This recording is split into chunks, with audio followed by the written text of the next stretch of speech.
Hello प्यारे बच्चों, कैसे हैं आप सभी लोग। प्यारे बच्चों, आज हम शुरुआत करने वाले हैं एक और प्यारे से बच्चों टॉपिक की। और आज के बच्चों हमारे टॉपिक का नाम है सबसे पहले लघु युग्मक जनन। लघु युग्मक जनन, जिसे बेटा हम लोग इंग्लिश में बोलते हैं माइक्रोगैमेटोजेनेसिस। आज हम शुरुआत करने वाले हैं बेटा एक और प्यारे से टॉपिक की, जिसका नाम हो जाएगा लघु युग्मक जनन। प्यारे नन्हे मुन्ने बच्चों, क्या हाल चाल है। और जल्दी से बच्चों टॉपिक का नाम लिखिएगा, लघु युग्मक जनन, जिसे आप इंग्लिश में बोलते हो माइक्रोगैमेटोजेनेसिस। माइक्रोगैमेटोजेनेसिस बच्चों, माइक्रोगैमेटोजेनेसिस क्या होता है। अगर मैं आसान सी भाषा में बात करूं तो यहां पास आपके दो शब्द हैं बेटा, एक है लघु, दूसरा है युग्मक जनन। लघु का मतलब होगा बेटा लघु बीजाणु, और लघु बीजाणुओं का एक और नाम होता है बेटा परागकण। परागकण से नर युग्मकों का निर्माण होना या लघु बीजाणु से नर युग्मकों का निर्माण होना क्या कहलाता है बच्चों, लघु युग्मक जनन। तो हम यहां पास बच्चों छोटी सी परिभाषा लिखेंगे कि लघु बीजाणु या परागकणों, लघु बीजाणु या परागकणों में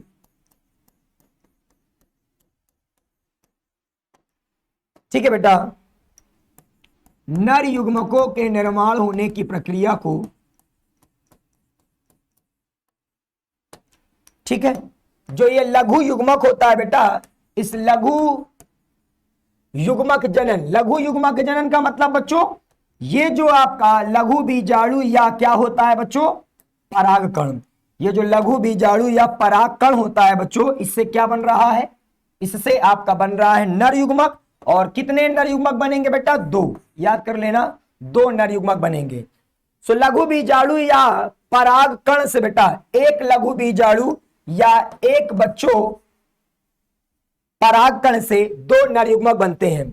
लघु बीजाणु या परागकण से दो नर युग्मकों के निर्माण होने की प्रक्रिया को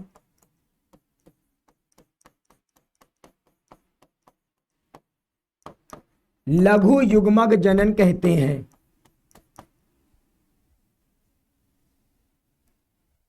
को लघु युग्मक जनन कहते हैं। तो अगर नन्हे मुन्ने बच्चों से कोई पूछता है कि इसका मतलब क्या होता है, तो लघु बीजाणु से दो नर युग्मक बनते हैं बेटा, हमेशा क्लियर रखिएगा।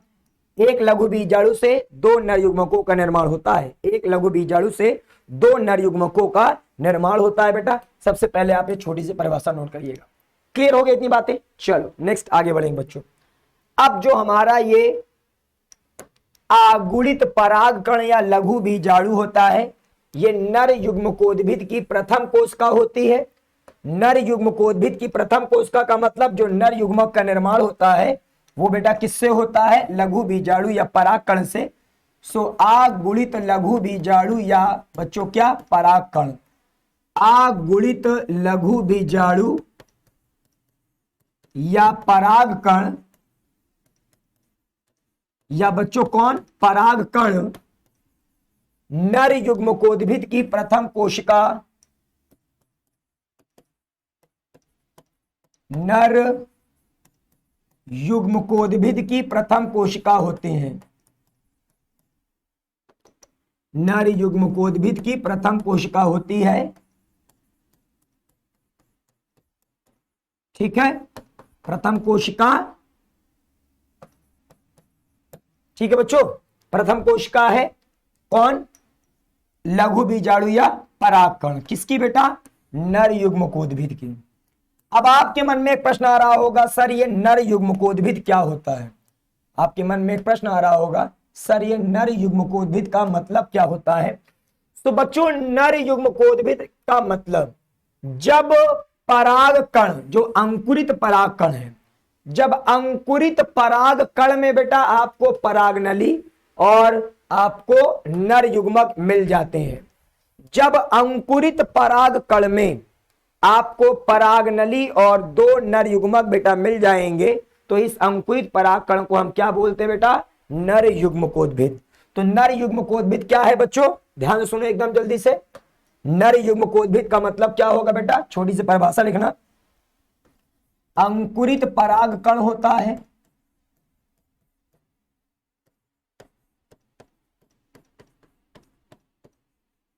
और अंकुरित परागकण में क्या क्या चीजें पाई जाती हैं बेटा। अंकुरित परागकण में पाए जाते हैं, क्या पाए जाते हैं, दो नर युग्मक और परागनली। ये दोनों नर युग्मक बेटा परागनली के अंदर होते हैं। तो जब अंकुरित परागकण में आपको दो नर युग्मक मिलने लगे और परागनली मिलने लगी, तो इसे ही हम बोलते हैं बेटा नर युग्मकोद्भिद।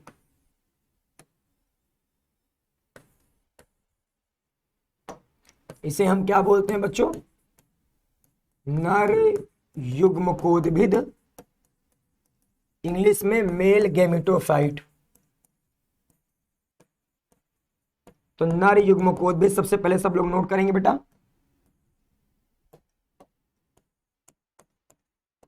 अब ये नर युग्मकोद्भिद में आपको क्या क्या मिल रहा है, दो नर युग्मक और परागनली। तो हम लोग बेटा एक छोटा सा डायग्राम अगर बनाएं, तो ये मान लीजिए आपका परागकण की अंतःचोल है। परागकण की जो अंतःचोल होती है बेटा, उससे बनती है आपकी परागनली। तो ये आपका बेटा क्या हो जाएगा, परागकण की अंतःचोल है, ये बाह्यचोल हो जाएगी बेटा, और इस परागनली के अंदर आपको दो नर युग्मक और एक बेटा इसके अंदर आपको नली केंद्रक मिलेगा। एक आपको कौन सा केंद्रक मिलता है, नली केंद्रक भी मिलता है बेटा इसके अंदर आपको। पहले तो आपको दो नर युग्मक बनाना पड़ेगा, और एक क्या होगा, नली केंद्रक भी आपको इसके अंदर पाया जाएगा। तो ये आपका क्या है बेटा, नर युग्मकोद्भिद है। नर युग्मकोद्भिद आप क्यों बोल रहे हैं, क्योंकि इसके अंदर आपको दो नर युग्मक मिल रहा है, दो नर युग्मक आपको मिल रहा है बेटा, और साथ में ये आपको नली केंद्रक मिल रहा है।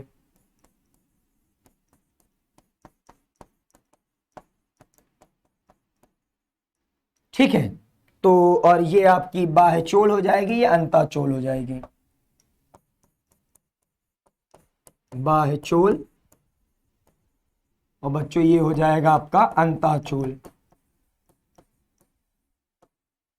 तो ये आपकी नर युग्मकोद्भिद का अगर आपको बना कर दिखाना हो, तो नर युग्मकोद्भिद को बेटा आप इस तरह से ऐसे बना सकते हो बेटा। क्लियर, एकदम अच्छे से डायग्राम बना लिया। चलो अब बेटा ये जो लघु युग्मक जनन होता है, या आपको ये बोर्ड एग्जाम में एक और नाम से मिलता है, नर युग्मकोद्भिद का विकास।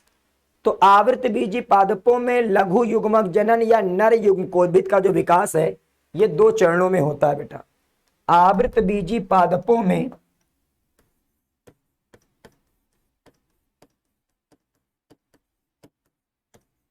आवृतबीजी पादपों में नर युग्मकोद्भिद का विकास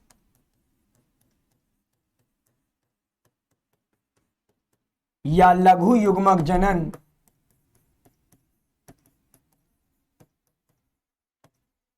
दो चरणों में होता है, दो चरणों में होता है।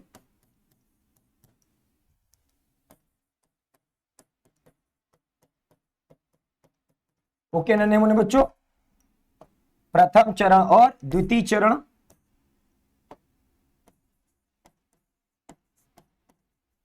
प्रथम चरण और द्वितीय चरण।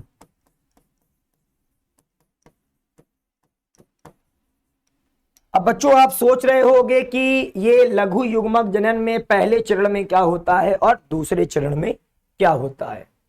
सो लघु युग्मक जनन के बेटा पहले चरण जो है, पहली बात तो आप इसको बहुत ध्यान समझना, ये पहला चरण जो होता है आप ध्यान सुन लो कि ये परागण के पहले होता है। पहला चरण आपका सबसे पहले तो परागण के पहले होगा। इस चरण में बच्चों जो परागकोश होगा वो परागकोश से परागकण सबसे पहले आकार और आयतन में वृद्धि कर लेगा। इसके बाद जो परागकण है उनके अंदर समसूत्री विभाजन होगा, जिससे दो असमान कोशिकाओं का निर्माण हो जाएगा। एक कोशिका बेटा बड़ी होगी जिसे आप कायिक कोशिका या बेटा आप इसे वर्धी कोशिका या नली कोशिका बोलोगे, और जो छोटी कोशिका होगी बेटा इसे हम लोग जनन कोशिका कहते हैं। और इस समय परागकण बेटा कितने कोश की अवस्था में है? इस समय जो परागकण है बेटा वो द्विकोशिकी, मतलब दो उसमें कोशिकाएं हैं और उसमें दो केंद्रक हैं, और इसी दो कोशिकाएं और दो केंद्रक वाली अवस्था में, इसी बच्चों द्विकोशिकी और द्विकेंद्रकी अवस्था में जो परागकण है बेटा वो परागकोश से बाहर आ जाएंगे, और परागकोश से बाहर आने के बाद परागकण कहां पहुंच जाते हैं? वर्तिकाग्र पर, मतलब परागण हो जाएगा। ठीक है, तो सबसे पहले प्रथम चरण आता है बच्चों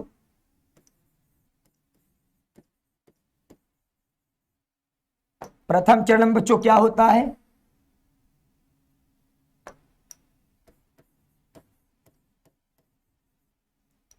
ठीक है, जो प्रथम चरण होगा बच्चों इसमें क्या होगा सब लोग नोट कर लेने से।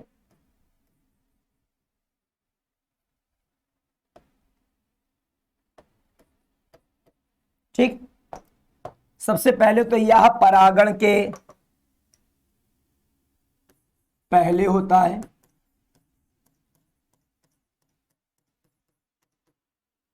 मतलब अभी जो परागकण है वो पराग कोश के अंदर ही है, यह परागण के पहले होता है।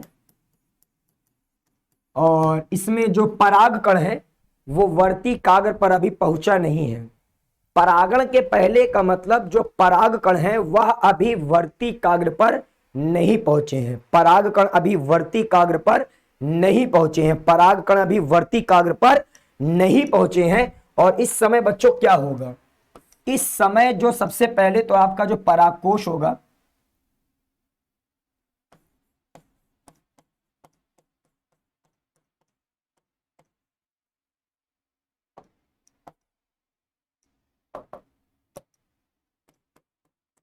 परागकोश के अंदर जो परागकण है बेटा,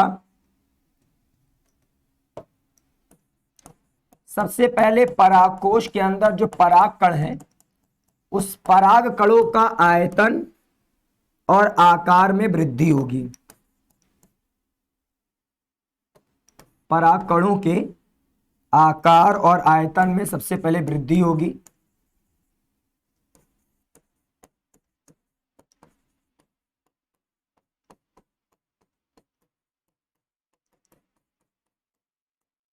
जब परागकण का आकार और आयतन बढ़ जाएगा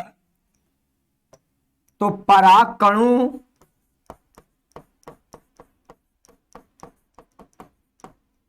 परागकणों में क्या होगा बेटा? समसूत्री विभाजन।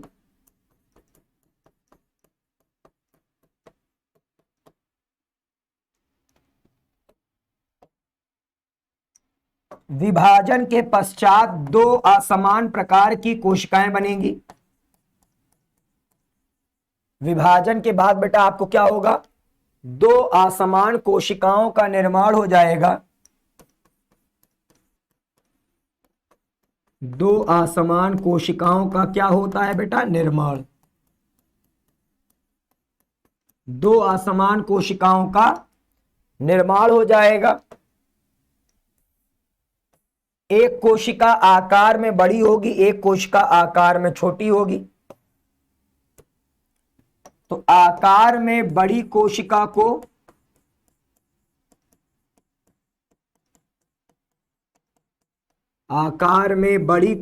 को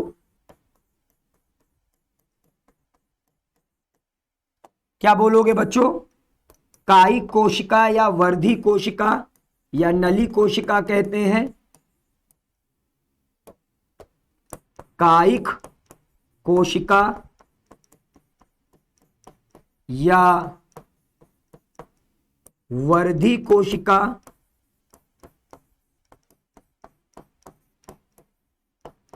या नली कोशिका कहते हैं।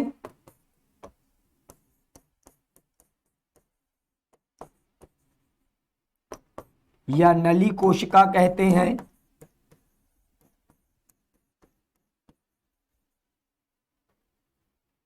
और बेटा जो आकार में छोटी कोशिका होती है,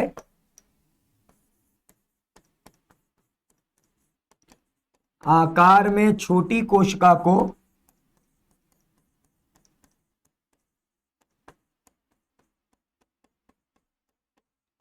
आकार में छोटी कोशिका को बेटा हम क्या बोलते हैं? इसे हम लोग कहते हैं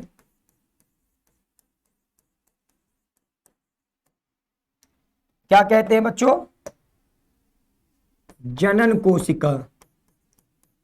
आकार में छोटी कोशिका को जनन कोशिका कहते हैं। और अब आप मुझे ध्यान से बताओ, इस समय परागकण के अंदर कितनी कोशिकाएं बन गई हैं बेटा? इस समय परागकण के अंदर 2 कोशिकाएं बन गई हैं। तो इस 2 कोशिकी और 2 केंद्र की अवस्था में जो परागकण है बेटा वो पहुंच जाएंगे वर्तिकाग्र पर। तो बच्चों ज्यादातर जो आपके पुष्पी पादप होंगे उनमें ये परागकण बेटा, ठीक है, सबसे पहले दोनों कोशिकाओं का नाम लिख लेना। द्विकोशिकी और द्विकेंद्र की इस अवस्था में परागकण बेटा पहुंच जाएंगे वर्तिकाग्र पर। सो इस द्विकोशिकी और द्विकेंद्र की अवस्था में कौन कौन सी कोशिका रहेगी? कायिक और जनन कोशिका। तो इस द्विकोशिकी और द्विकेंद्र की अवस्था में परागकण पहुंच जाएंगे बेटा वर्तिकाग्र पर, अर्थात परागण हो जाएगा। तो इस द्विकोशिकी और द्विकेंद्र की अवस्था में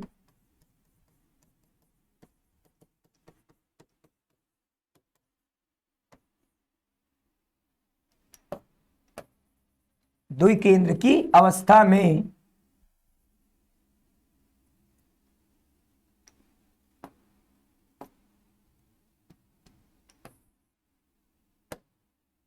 क्या हो जाएगा बच्चों?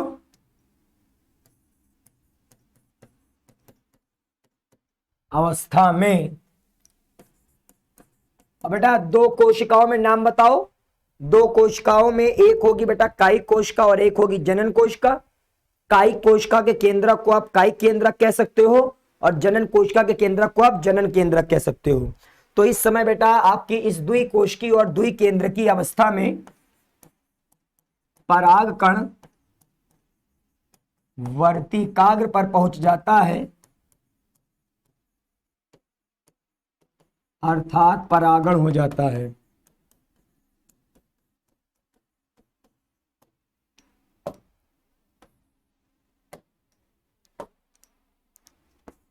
अर्थात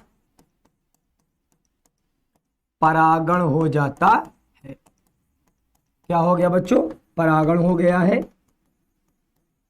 ठीक है, हो गया नोट बेटा सबने यहां तक? अब सुनो बच्चों, अब ये परागकण पहुंच गया है बेटा वर्तिकाग्र पर। अब परागकण कहां पहुंच गया है?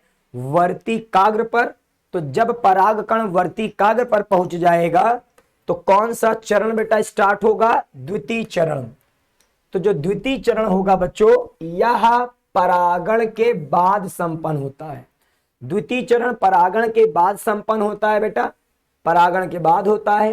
द्वितीय चरण में जो परागकण है बेटा, उस परागकण की जो अंतःचोल है, उस अंतःचोल से एक परागनली निकलेगी। ये परागनली बेटा जनन छिद्र से बाहर आती है। अंतःचोल जनन छिद्र से निकलकर एक नली का निर्माण करेगी जिसे हम परागनली बोलेंगे बेटा।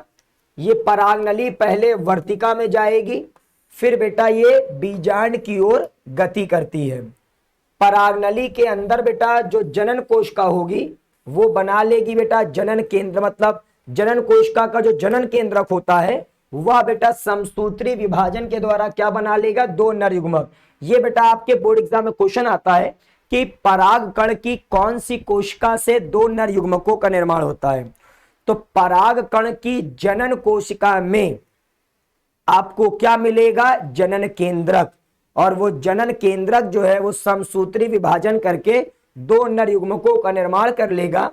और बेटा जो कायिक कोशिका है, कायिक कोशिका का जो केंद्रक होता है उसे आप कायिक केंद्रक या आप नली केंद्र भी कह सकते हो। तो कायिक कोशिका का केंद्रक भी बेटा आपको परागनली में मिल जाएगा, लेकिन ये कायिक कोशिका का जो केंद्रक होता है बेटा ये बाद में नष्ट हो जाता है।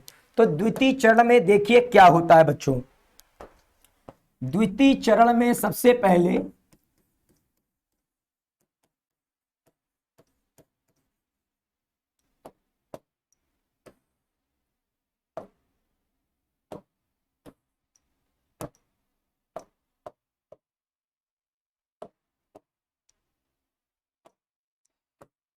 पहले तो द्वितीय चरण बेटा परागण के बाद होता है।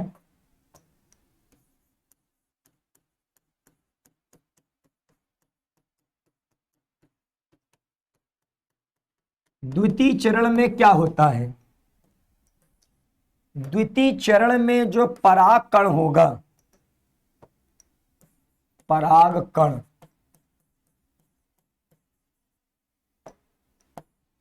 पराग कण की जो अंतःचोल होती है,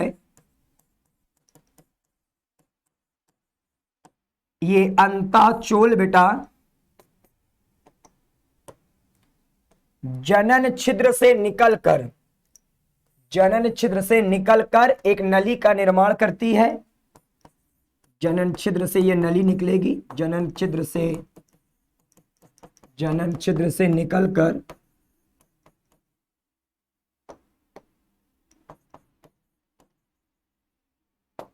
एक नली का निर्माण करती है।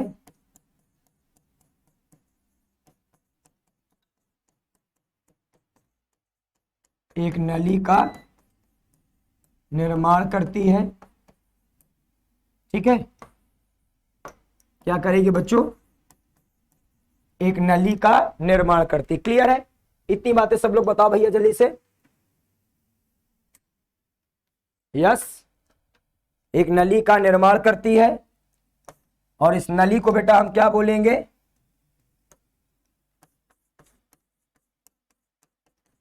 जिसे हम लोग बेटा क्या कहते हैं, पराग नली।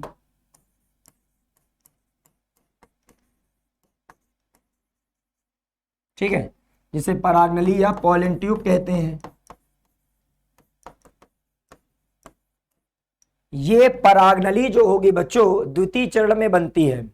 द्वितीय चरण में ये जो परागनली बनती है, द्वितीय चरण में ये जो परागनली बनती है, ये परागनली वर्तिका से होते हुए कहां जाएगी बेटा, बीजांड की ओर। ये जो परागनली होगी वर्तिका से होते हुए, ठीक है, अंडाशय में प्रवेश करती है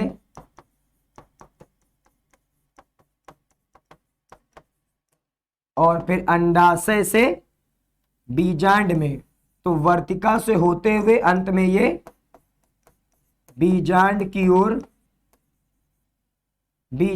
ओर बेटा आपकी गति करेगी,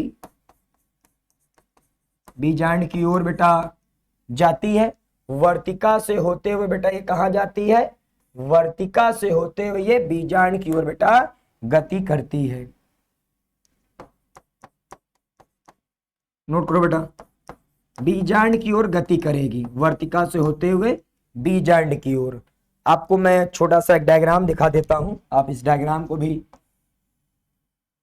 देख लीजिएगा बच्चों, ये डायग्राम भी आप लोग देख लीजिएगा।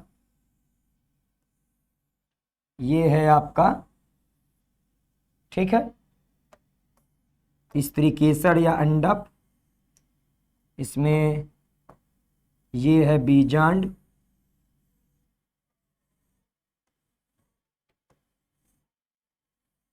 ठीक है, ये क्या है बेटा, बीजांड। ये आया हुआ है इसके ऊपर परागकण। ये परागकण की जो नली है बेटा, देखो ये वर्तिका से होते हुए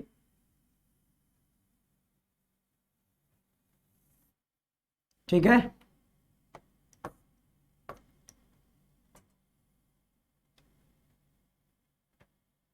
वर्तिका से होते हुए देखो ये आ रही है अब बीजांड की ओर। कहां प्रवेश करने जा रही है बेटा, बीजांड की ओर ये प्रवेश करने जा रही है। कौन, पराग नली बेटा। ये पराग नली आप देख रहे हो, ये वर्तिका से होते हुए बीजांड में प्रवेश करेगी। इस पराग नली के अंदर बच्चों आपको दो नर युग्मक, इसके अंदर आपको दो नर युग्मक मिलेंगे और एक आपको मिलेगा जनन केंद्रक, सॉरी एक आपको मिलेगा बेटा नली केंद्रक। तो ये जो आपकी पराग नली है, इसके अंदर आपको दो नर युग्मक और एक क्या मिल रहा है बेटा, नली केंद्रक। ये आपको इस पराग नली के अंदर दो नर युग्मक मिल रहा है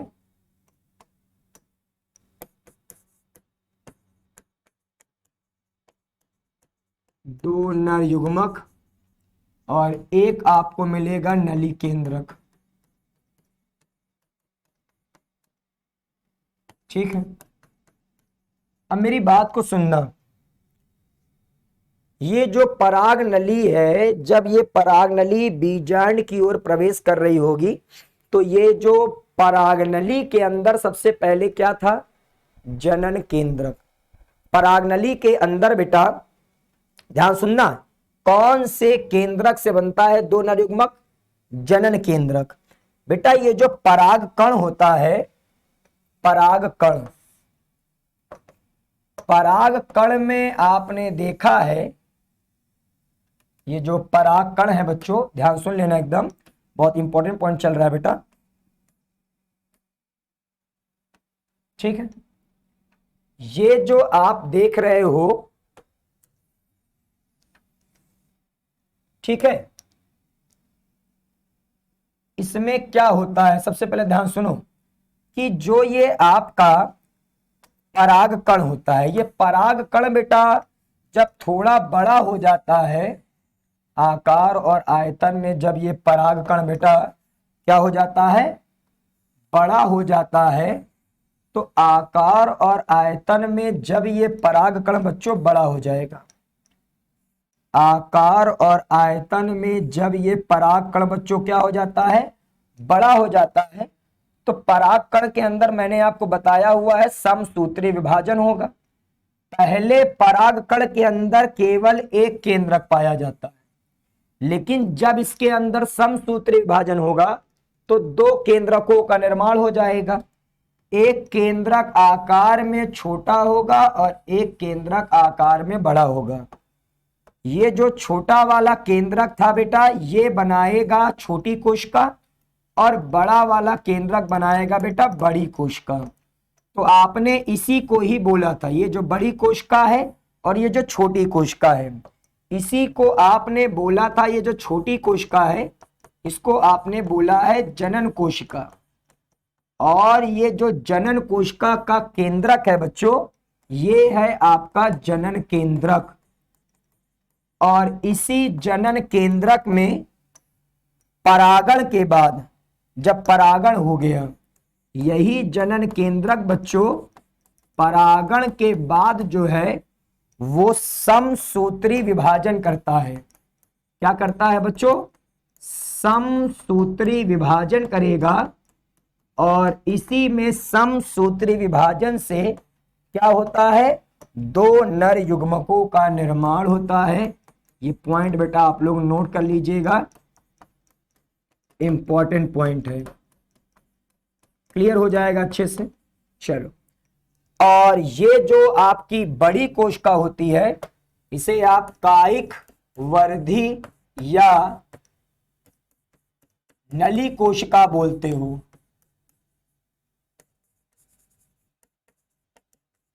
ठीक है, नोट कर लीजिए बच्चों, या नली कोशिका। और इसके अंदर आप जो ये केंद्रक देख रहे हो, इसी को आप लोग बोलते हो नली केंद्रक। इसको आप नली केंद्रक भी बोल सकते हो। और यही नली केंद्रक जो होता है बेटा, ये बाद में नष्ट हो जाएगा। परागनली जब बनेगी तो ये नली केंद्रक आ जाएगा, लेकिन बाद में बेटा ये नष्ट हो जाता है। तो हम लोग यही पॉइंट को नोट कर रहे थे बेटा, कि जो द्वितीय चरण होता है, द्वितीय चरण में आपकी जो परागनली है वो बीजांड की ओर जब गति करने लगती है, तो पराग नली में जो आपका पाया जाएगा बेटा क्या, ठीक है, देखो ये पूरी लाइन यार टेढ़ी हो जाती है भैया, ये डिजिटल बोर्ड में थोड़ा सा थोड़ा सा थोड़ा सा, ठीक है। चलो, ये भी बेचारा कहता है अरे सर, चलो क्लियर हो गया। तो बच्चों ये जो पराग नली जब बीजांड की ओर प्रवेश कर रही होती है, बीजांड की ओर गति करती है, तो परागनली में, तब परागनली में उपस्थित, तब परागनली में उपस्थित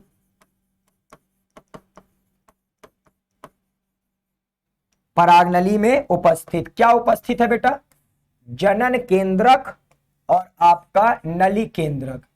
तो परागनली में उपस्थित जनन केंद्रक में समसूत्री विभाजन के फलस्वरूप, में समसूत्री विभाजन के फलस्वरूप, ठीक है, दो नर युग्मकों का निर्माण होता है। दो नर युग्मकों का निर्माण होता है।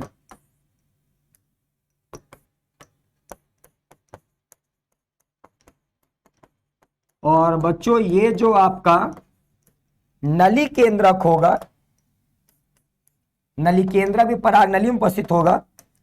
नली केंद्रक बेटा जो परागनली में उपस्थित होता है, ये नली केंद्रक बेटा बाद में नष्ट हो जाता है। परागनली में जो नली केंद्रक होगा ये बाद में नष्ट हो जाता है। क्लियर, चलो, तो इतनी चीजें होती हैं बेटा द्वितीय चरण में। तो परागनली के अंदर जो नर युग्मक बनते हैं बेटा वो द्वितीय चरण में बनते हैं। परागनली में जो नर युग्मक बनते हैं बेटा वो द्वितीय चरण में बनते हैं। और ये नर युग्मक का निर्माण बेटा कौन करता है, जनन केंद्रक समसूत्री विभाजन से। इतनी चीजें बच्चों आपको मिल जाएंगी किसमें, द्वितीय चरण में। द्वितीय चरण में आपको इतनी ही चीजें बेटा लिखना पड़ेगा बस, और आपको पूरे पूरे नंबर मिल जाएंगे बेटा, हो जाएगा नोट पूरे अच्छे से। चलो, तो यहां से बच्चों हमारा लघु युग्मक जनन का टॉपिक समाप्त हो जाता है। और अब हम आ जाते हैं बेटा आज के डीपीपी पर। तो सब लोग आज के डीपीपी को नोट कर लेना बेटा जल्दी से। आज के डीपीपी का पहला क्वेश्चन है बच्चों,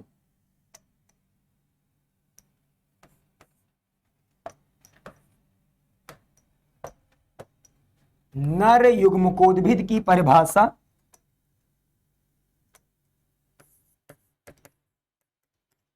नर युग्मकोद्भिद की परिभाषा आपको मैंने आज पढ़ाया हुआ है। और सेकंड नंबर,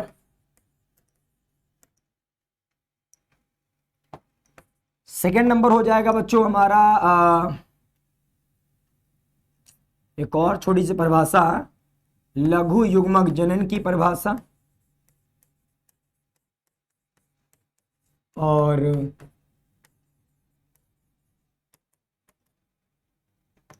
ठीक है, के बाद थर्ड क्वेश्चन, दो नर युग्मकों का निर्माण किस कोशिका से होता है?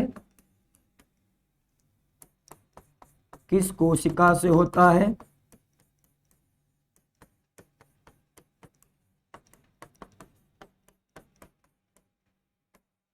और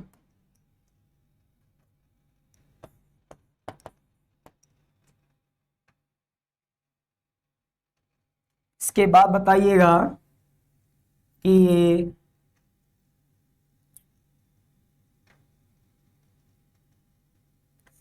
पराग में उपस्थित आकार में बड़ी कोशिका को क्या कहते हैं?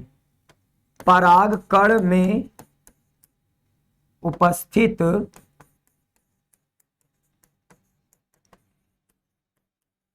आकार में बड़ी कोशिका को क्या कहते हैं? आकार में बड़ी कोशिका को क्या कहते हैं? और पराग कण में उपस्थित आकार में छोटी कोशिका को क्या कहते हैं?